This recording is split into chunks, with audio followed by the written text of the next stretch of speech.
Selamat pagi Bu, perkenalkan nama saya Parwat Bagas dari Universitas Muhammadiyah Magelang.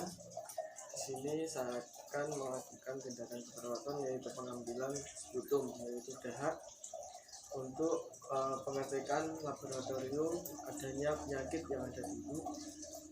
Saya membutuhkan waktu sekitar 5-10 menit. Apakah ibu siap? Yang pertama, saya akan mengajarkan ibu untuk pengambilan nafas dalam, kemudian batuk efektif untuk mengeluarkan dahak. Apakah ibu sudah siap? Pertama, ibu mengambil nafas dalam, kemudian ditahan. Untuk pelepasannya pelan-pelan. Lagi Bu.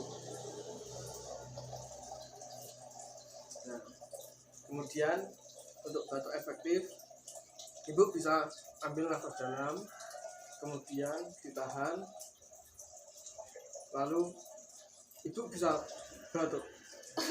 Nah, gitu. Sekarang ibu saat batuk bisa mengeluarkan dahak. Ini bisa dibawa. Nah, sudah untuk tindakannya nanti saya akan membawa ke laboratorium. Untuk ibu sekarang ada keluhan apa? Tidak ada ya. Untuk ibu jika ada yang dirasakan sakit atau apa bisa memanggil saya di ruang perawat atau bisa meminta tombol di belakang. Terima kasih Bu, saya akan kembali. Assalamualaikum warahmatullahi wabarakatuh.